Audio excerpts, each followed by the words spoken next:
Bon, vous avez quitté France 2 en quelle année ? J'ai quitté...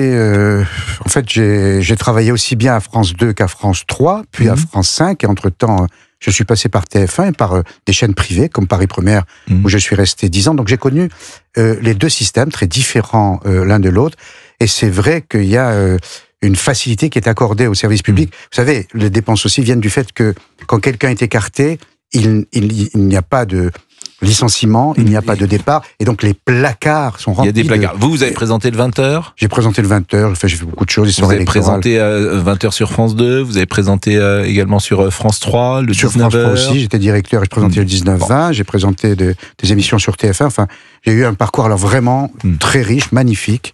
Et alors vous ne changez pas, c'est ça qui est assez. Ah mais c'est News. Alors c'est News. Non mais votre visage, vous n'avez pas de cheveux blancs. Ici. Non mais vous n'avez pas de cheveux blancs. C'est mes cheveux. Hein, oui, bah mais non, jamais de la vie. Dieu mais merci. non mais c'est vrai qu'on doit souvent vous dire ça dans la vie, dans la rue. Les gens, vous ne changez pas. Il y a des gens qui changent, etc. Vous avez le même visage que lorsqu'on vous voyait. Face à François Mitterrand il y a quelques années. J'ai regardé des photos. Ah ben non, mais la fameuse interview en 88 avec Henri Sagnier, quand François Mitterrand arrive. Ah oui, vous êtes le même. Mais oui, et quand en fait, François Mitterrand arrive en 88, on a été manipulé. Pourquoi manipulé ? D'une façon extraordinaire par François Mitterrand. C'est-à-dire ? Ah ben je vais vous il est 16h38, ah non, vous nous mettez l'eau à la bouche. Qu'est-ce qui s'est passé ce jour-là ? L'histoire est magnifique. Tout le monde voulait.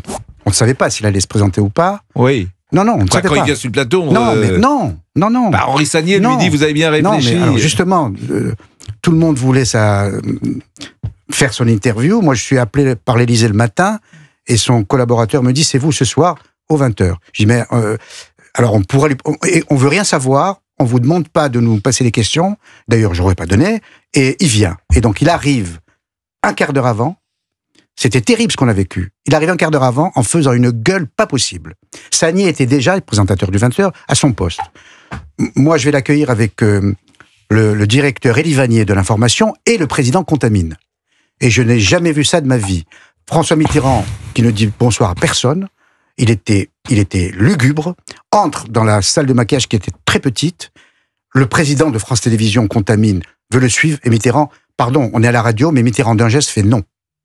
Et le président reste à l'extérieur. Élie Vanier, le directeur, veut le suivre, et Mitterrand, pareil, fait non. Et moi, je pose d'un hochement de tête, je regarde son conseiller, Jacques Pilan, qui ensuite a conseillé Chirac.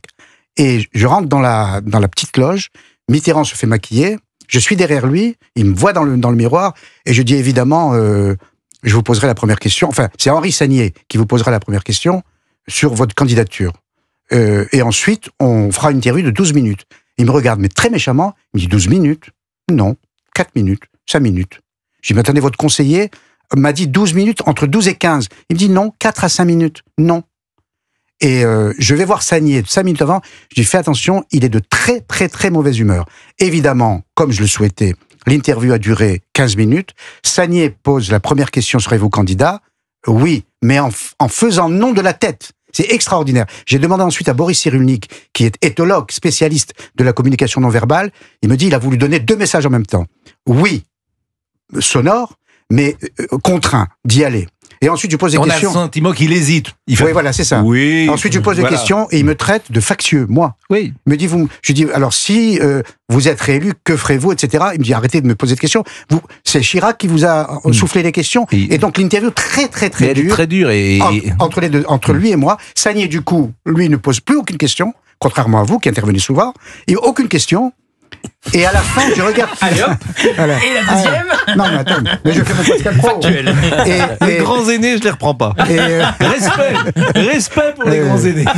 Et à la fin, je regarde Pilan. Et je dis, mais qu'est-ce qui. Donc, on sort. Il ne dit au revoir à personne. Contamine était blême, le président. Et il s'en va. Et des années plus tard, je retrouve Jacques Pilan. Je dis, mais pourquoi il a été aussi dur, il m'a traité quasiment de facho et tout. Il m'a dit, on s'est servi de toi. On sait très bien que tu es raide. Et qu'à partir du moment où il a été raide avec toi, tu l'as été. Et on voulait avoir cette interview extrêmement dure pour rassembler ce que n'a pas fait Jospin en 2002, pour rassembler le peuple de gauche. Donc il voulait avoir un faction en face de lui. Donc il s'est servi de moi et pour rassembler au premier tour le peuple de gauche pour ensuite pouvoir gagner au deuxième. Je peux m'en aller? Non, Merci mais beaucoup. c'est formidable parce que l'interview de Mitterrand, que je connais bien cette interview, où il cible Chirac comme il ne le ciblera jamais, en disant l'État RPR, l'État factieux, etc. Il est d'une violence inouïe, comme il ne sera jamais, même face à Chirac, il ne sera pas aussi violent en 88 dans le fameux débat. Et cette interview-là, effectivement, c'est du Mitterrand au sommet de son art. Complètement. Au sommet de son art. Et cette interview est tout à fait exceptionnelle. Et je n'ai jamais compris que Jospin n'ait pas tiré les enseignements. Et en 2002, il dit « Je ne suis pas socialiste à TF1 ». Mais oui, et il perd dès le premier tour. Mais on n'est pas au même niveau. Merci. Merci beaucoup. Non, mais je suis ravi de refaire un peu de radio avec vous. Et moi, je suis ravi d'écouter.